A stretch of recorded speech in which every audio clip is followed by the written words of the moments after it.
welcome to tutorial number 7. This time we're going over materials for objects and also the layers we can put objects into. So let's jump right in.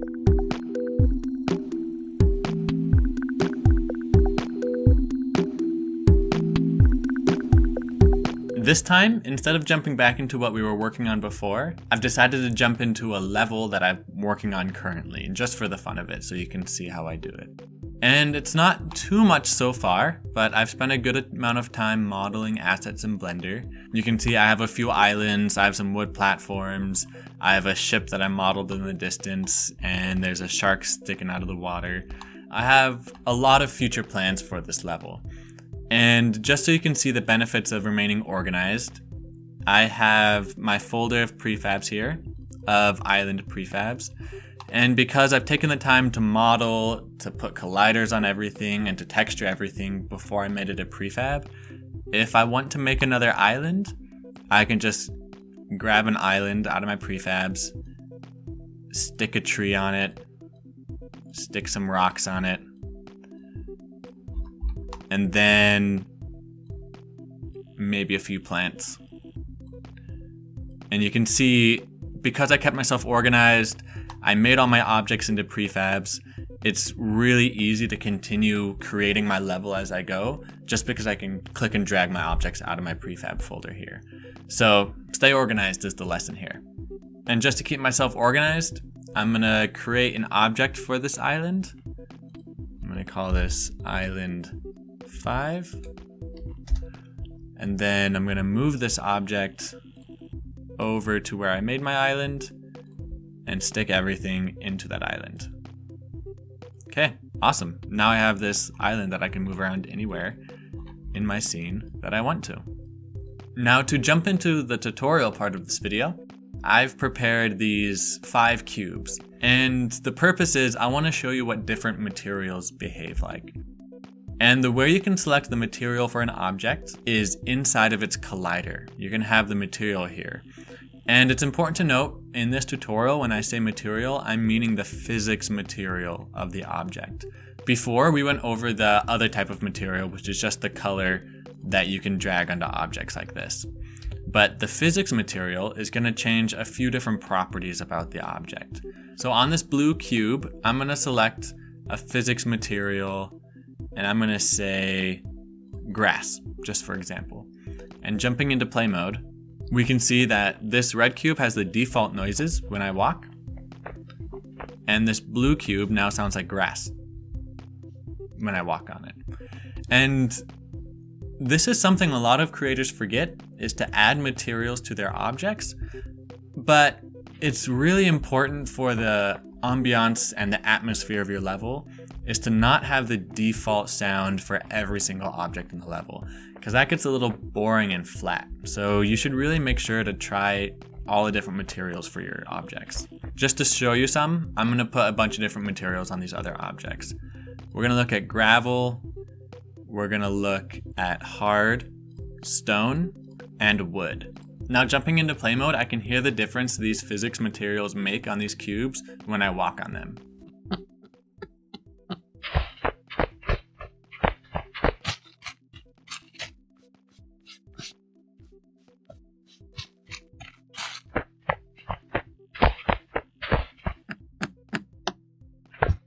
So again, I feel like adding these materials is a very important step to give your level that atmosphere that you want, and a lot of people forget to do it.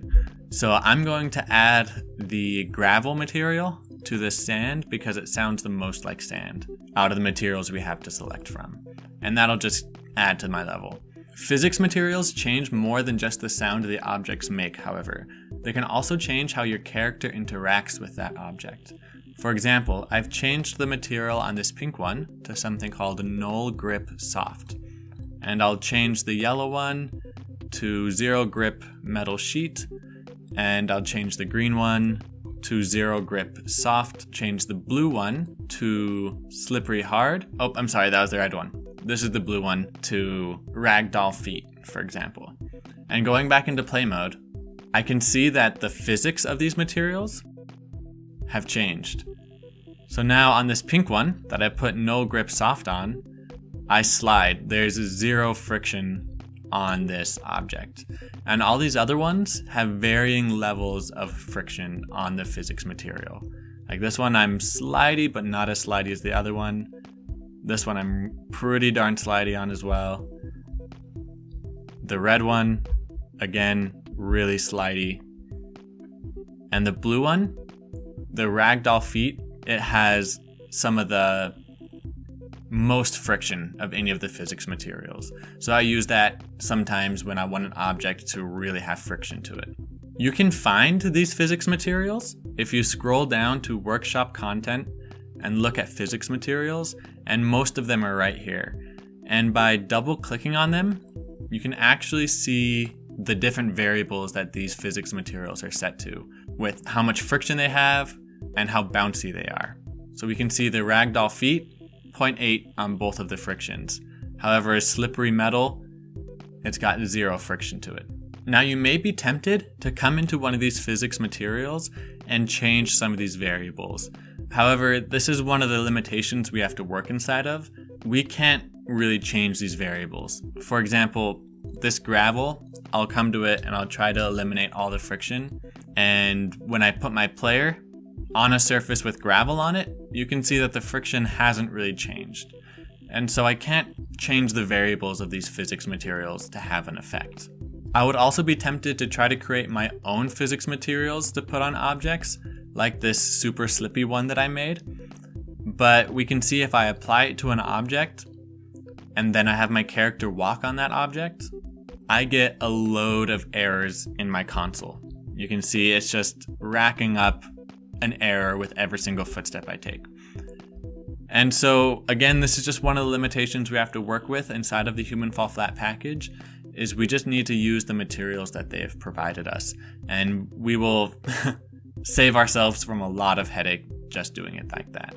All right, so that's everything you need to know about physics materials. Just remember to put them on all your objects to give your level those custom sounds that'll make it just that much better. So I'm gonna disable these these material cubes, and I'm gonna enable this portal that I prepared to give us a way to test out the layers that you can put objects in. Now, when I say layers, I mean this right here, the layer beneath the name of the object inside of the inspector. And almost everything defaults to the default layer.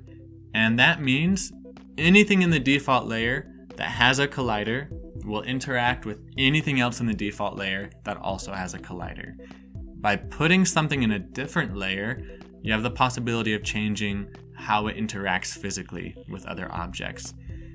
To see all the different layers and their interactions, you can go to the Edit, Project Settings, and Physics, and this will give you a little chart of all the different interactions between all the different layers. A check mark means those two layers will interact. So Default and CamScan have a check mark at their intersection. That means those two layers will collide with each other.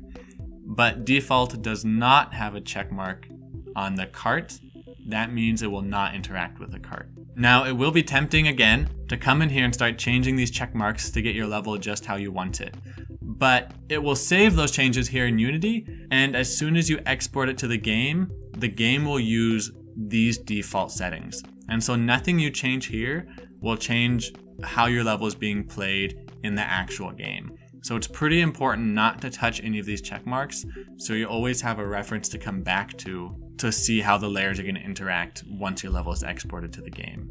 Now, an important interaction that I use all the time here is that this layer, Transparent FX, does not interact with a single other layer in the game except for the door layer. And the door layer, you can see, interacts with just about everything else in the game except for the door layer itself. So if two objects are in the door layer, they will not interact with each other. They'll pass right through. But something in the door layer will interact directly with the Transparent FX layer. Now that might be a little bit confusing, so I'm going to show you how it turns out here in the game. Right now, everything with this portal is in the default layer. So I can grab the cube and I can't pass through the portal because it's in the default layer. Not what I want right now. If I change the portal layer to transparent FX, and I change the crates layer to door. I can now interact with the crate as normal. It's just in the door layer now. And I can pass through the portal like it's invisible, right? That it's not an object because it's in the transparent FX layer. However, this crate cannot pass through the portal. So there's a lot of fun puzzle possibilities, stuff you can do here with the way that these layers interact with each other physically. And just to show you another feature of the door layer, anything in the door layer will pass right through anything else in the door layer, just like that. So these two objects, because they're in the door layer, will not interact. If I did want the same interaction of a crate not being able to go through the portal, but a player can, but if I wanted the crates to be able to interact with each other, I'm gonna have to use a different set of layers for that. That gets just a little bit more complicated. What I'd have to do is set the portal to the track layer and then the cube to the cart layer. And now the cart layer, it interacts with just about everything, except it's kind of annoying. It does not interact with the default layer.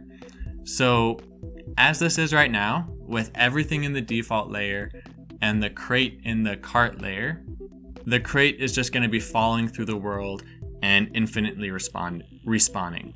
And that's because it doesn't interact with the default layer, like I said. To fix that, anything that the crate could possibly interact with, I need to make sure is also in the cart layer to make sure it can interact with that. So an easy way to do that is just to click on this whole island, like this, and then the whole portal, just like that, and I can change them to cart. And if I select yes, change children, it will change every single object included in this selection, all of it to the cart layer, making sure it can interact with this crate. Now I'm just going to change this portal back to the track, and we can see that the crate is not infinitely respawning now. I can interact with it like normal.